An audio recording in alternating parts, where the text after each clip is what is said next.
드디어 터질 사건이 터지고 있습니다. 러시아군이 명령을 어기고 대규모 반란 소동과 항명 사태가 발생하면서 쿠데타 조짐이 감지되고 있습니다. 모스크바를 향한 해군이 이루어질 수 있을 것이며, 이 사태는 100년 전 있었던 적백 내전에 준하는 러시아 내전 상황이 일어날 수 있고, 성공적으로 쿠데타가 일어날 가능성과 새로운 국제사회의 질서가 만들어지게 될지 주목되고 있습니다. 또 전략 개입이 영국 데일리 메일에서는 지난 1일 기사를 통해 푸틴이 쿠데타로 무너지면 누가 푸틴을 대신할 수 있을까? 라는 제목의 분석 기사를 실었습니다. 현재 영국의 정보기관과 언론에서는 현재 푸틴 대통령은 핵개혁과 전쟁 범죄로 인해서 자신이 속한 정당으로부터 축출될 수 있고, 푸틴이 제거되면 새로운 인물이 러시아를 들어갈 것이라고 분석했습니다. 그 후보로는 가장 유력한 인물로 세르게이 쇼이구 국방부 장관과 러시아판 네프디아의 국장인 니콜라이 파트루쇼크, 그리고 발레리 게러시모프 육군 사령관, 드미트리 메드베데프 전 대통령 등이 거론됩니다. 모두 푸틴에 충성하는 입장이지만 이들 대부분 서방의 금융 제재를 받고 있는 상황으로 가족들의 금융계좌까지 전부 동결돼 버린 상황입니다. 이렇게 되면 자연스럽게 푸틴을 향한 칼날이 향할 수밖에 없을 것이라는 관측이 나오고 있습니다. 때문에 푸틴은 다량의 달러를 금으로 바꿔놓은 상황이지만, 현재 서방이 금융제재와 자칫 국제재판을 통해 전범으로 낙인 찍힐 수 있을 것이라는 두려움으로 러시아 쿠데타로 이어지기에 매우 알맞는 상황이 만들어지고 있다는 충격 분석이 나옵니다. 이러한 쿠데타를 일으킬 수 있는 배경으로는 현재 러시아의 우크라이나 침공에 대한 국민들의 여론이 극도로 좋지 못하다는 것입니다. 애플페이로 결제를 하고 삼성 휴대폰을 쓰고 넷플릭스, 유튜브를 즐기던 러시아 시민들이 하루아침에 거대한 북한이 돼버린 마당에 그 어떤 러시아 시민들도 우크라이나 침공을 좋아할 리가 만무한 상황입니다. 때문에 현재 러시아 쿠데타가 물밑에서 어느 정도 이루어지고 있다는 분석은 큰 충격을 주고 있습니다. 영국 데일리 메일은 솔즈질레이팅 캐리 교수의 말을 인용하여 현재 러시아 쿠데타는 군부 세력보다는 정치 엘리트에게서 신규 정권이 창출될 수 있을 것이라는 분석을 내놓았습니다. 러시아의 역사를 살펴보면 군대가 정권 교체에 관여한 적은 없었다고 언급합니다. 그뿐 아니라 현재 러시아의 군부 시스템은 정치 엘리트에 의해 엄격한 통제하에 있다고 밝혔습니다. 때문에 푸틴이 실각한 이후 서방의 강경한 군부 정권보다는 친서방적인 입장의 러시아 정치 엘리트 정권이 들어설 수 있을 것이라는 충격적 분석은 다름 아닌 중국을 크게 놀라게 하고 있습니다. 상황이 어떻게 돌아가는지 살펴봅니다. 첫 번째, 러시아 해군의 대규모 반란 소동. 영국 더 선지에 의하면 우크라이나 남부의 항구 도시 오데사의 폭격명령을 받은 러시아 함대가 폭격명령을 거부하는 항명 소동이 벌어지고 있다는 보도를 내보내고 있습니다. 이곳은 지난 2014년 러시아가 강제 병합한 크림반도 인근에 위치한 곳으로, 러시아 군부가 오데사를 포격하라는 명령을 거부하여 폭동이 일어났다고 보도되고 있습니다. 러시아의 반푸틴 인사인 리아 포노마리오프에 따르면 크림에 배치된 러시아 810여 단 군함 내에서 실제 폭동이 발생했다고 그의 SNS 계정을 통해 밝혔습니다. 뿐만 아니라 영국 더 선지에서는 러시아 군대가 우크라이나의 형제들과 싸우고 싶지 않기 때문에 지기를 떠나고 있다고 밝히고 있으며, 연료가 가득 찬 러시아 T-72 탱크를 우크라이나 경내에 두고 떠나는 사태까지 빚어지고 있고, 러시아군의 사기가 완전 바닥에 떨어진 상황이라고 전하고 있습니다.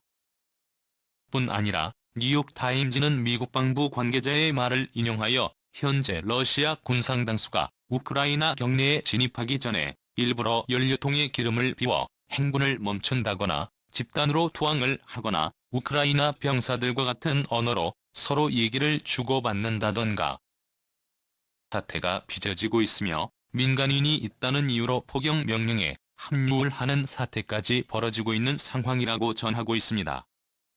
자칫 우크라이나로 향하던 러시아군이 푸틴을 축출하기 위한 쿠데타 세력으로 바뀌게 될 수 있을 것이라는 충격적인 분석이 나옵니다. 번째, 제2의 적백내전 1918년-1922년 정확히 100년 전에 비슷한 일이 있었습니다. 소비에트 혁명이 일어나 공산주의 사상에 물들어버린 러시아 적군과 러시아 제국과 미국, 영국 등 서방의 지원을 받는 백군 간의 오랜 전쟁이 러시아 전역뿐 아니라 시베리아까지 있었습니다.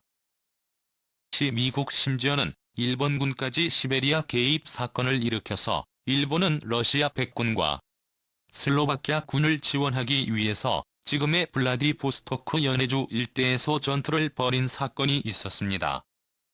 마치 지금의 상황과 크게 유사합니다. 결과적으로는 서방 측과 백군의 패전으로 이어져 버렸고 결국 제정 러시아는 완벽히 붕괴되어 거의 100년이 조금 안 되는 세월 동안 빨간 러시아 즉 공산주의가 지배하는 러시아로 전락해버린 사태가 있었습니다. 현재의 우크라이나 사태의 상황이 이것과 비슷하게 흘러가고 있습니다. 때문에 제2의 적백내전이 발생하는 게 아니냐는 분석까지 나옵니다. 만약 푸틴에 대항하고 나서는 친서방 쿠데타 세력이 있다면 미국 등 서방국의 지원을 강하게 받아서 푸틴의 세력과 대적할 것으로 관측됩니다. 사실상 이 적백내전의 삼원인 것입니다. 세 번째, 러시아의 나토 가입. 미국의 유력 정치 전문 매체 더일에서는 로렌스 코틀리코프 미국 보스턴대 경제학 교수가 지난 1월 24일 러시아를 나토에 가입시켜라라는 주제의 기고문을 올려서 큰 화제를 끌어모았습니다. 로렌스 교수는 러시아를 나토로 끌어들여 우크라이나 사태를 막고 서유럽과 러시아 간의 불필요한 갈등을 방지하자는 것입니다. 하지만 우크라이나 침공 사태로 인해서 이러한 러시아의 나토 가입 문제는 사실상 불가능해졌습니다.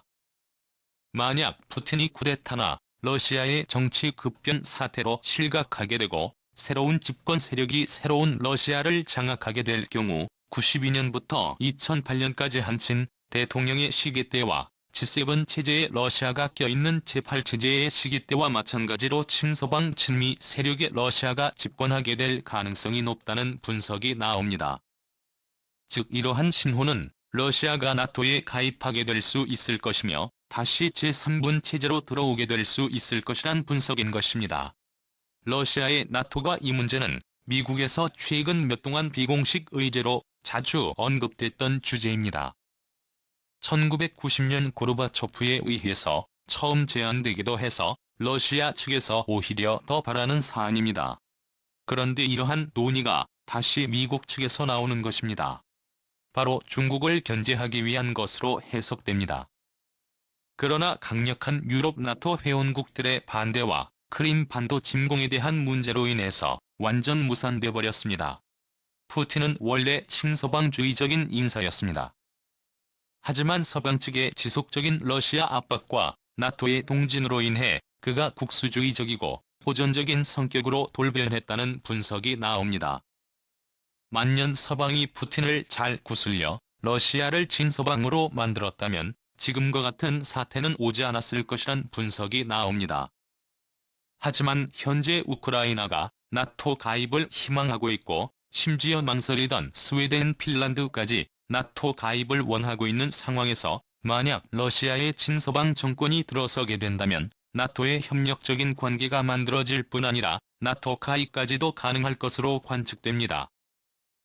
타는 러시아가 나토에 가입하기 위해서는 핵무기의 대폭적인 축소 혹은 비핵화 그리고 사실상 국영 기업이 장악해버린 러시아의 가스 시장의 개방 등이 이루어지지 않고서는 기존의 나토 회원국들의 신뢰를 얻기 어려울 것으로 관측됩니다. 공교롭게도 최근 우크라이나 침공 사태는 반글로벌리즘을 지향하는 푸틴에 대적할 새로운 정치 집단이 들어서기에 알맞는 환경과 시기가 도래했다는 분석이 나옵니다. 네 번째, 대중국 포위망 완성.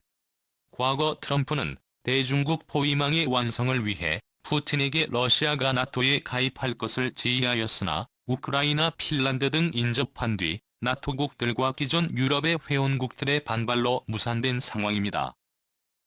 만약 정말 러시아의 푸틴이 실각하고 친서방 정권이 러시아에 들어서게 된다면 중국을 제외한 모든 나라가 대중국 포위망을 결성하게 될 것으로 관측됩니다. 푸틴은 반글로벌리즘을 지향하는 정치인입니다.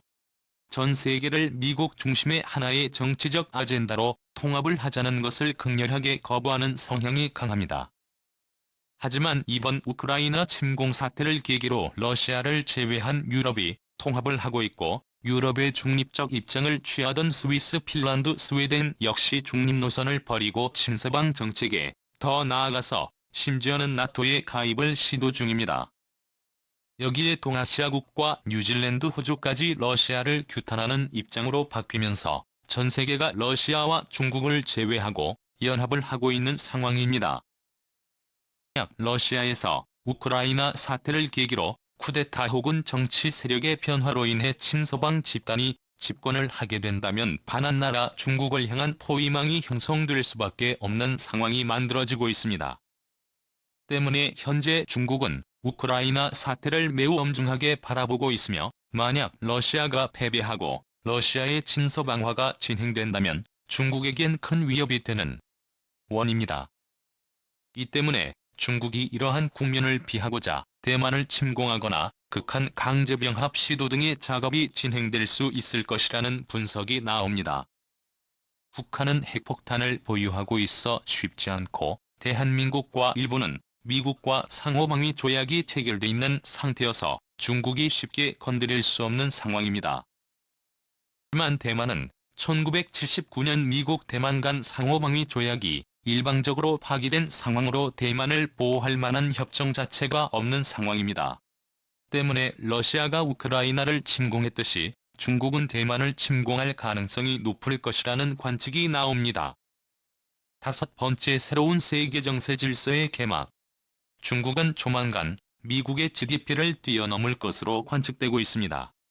국민들의 1인당 소득 역시 한국의 90년대 수준 1만 불 시대가 개막되면서 중산층들이 많이 생겨나는 상황입니다. 뿐만 아니라 과학기술 분야 역시 미국을 뛰어넘을 수 있을 것이라는 관측이 나오면서 미국의 적은 러시아가 아니라 중국을 견제해야 하는 상황입니다. 하지만 최근 푸틴의 뜬금없는 우크라이나 침공 사태로 인해서 잠시 국제정세의 시야가 분산된 상황이지만 결국에는 다시 인도태평양 즉 중국에 포커스가 다시 맞추어질 것으로 관측됩니다. 특히 이번 우크라이나 사태를 계기로 러시아가 쿠데타나 정치적 급변 사태로 친서방 국가 글로벌리즘을 지향하는 국가로 바뀌게 된다면 대중국 포위망에 러시아가 참여하게 되어 세계는 이전에는 볼 수 없었던 국제 질서의 국면으로 접어들 것으로 관측됩니다. 1년 전 러시아의 적백 내전 당시 적군이 승리를 하고 서방의 지원을 받던 백군이 패배를 하여 약 100년간 러시아는 제3세계 후진국으로 전락하고 말았습니다. 이번 우크라이나 사태를 계기로 새로운 정치 집단이 러시아에 들어서게 되고 친서방화가 이루어지게 된다면 러시아는 마치 90년대와 같이 서방에 활짝 열려있는 나라가 될 것으로 보입니다. 이것은 우리 대한민국에게도 매우 이롭습니다. 한국이 러시아의 무기 기술을 들여오는 기술 이전 사업 1차, 2차, 3차 불곰 사업 모두 러시아가 크림 반도를 침공하기 이전 추진됐던 사업들입니다. 러시아가 친서방위 체제 속에 있었을 때 한국의 기술들이 이전이 이루어졌던 것입니다. 현재 한러의 관계의 밑바탕에는 러시아가 친서방 국가였을 때 한러 간의 신뢰관계가 더욱 높게 쌓일 수 있었습니다. 우크라이나 사태를 계기로 세계적인 질서가 크게 흔들리는 가운데 한국의 지정학적 입지는 더욱 가치가 높아질 수 있을 것으로 관측됩니다. 미국 대통령은 지난 1일 미국 의회의 연설에서 영국, 한국, 호주, 뉴질랜드, 스위스를 특별히 언급하며 자유세계 국가들이 우크라이나를 지원하고 있으며 자유진영의 동맹체는 더욱 탄탄하게 강해질 것이라는 연설을 하여 극의 박수를 받았습니다. 이것은 새로운 냉전 체제의 시작을 알리는 것이기도 하지만 러시아의 새로운 변화를 통해 인도태평양 지역의 안보 환경 변화에 결정적 역할을 해낼 것으로 관측됩니다. 국토전략TV 오늘은 이것으로 마칩니다. 시청해주셔서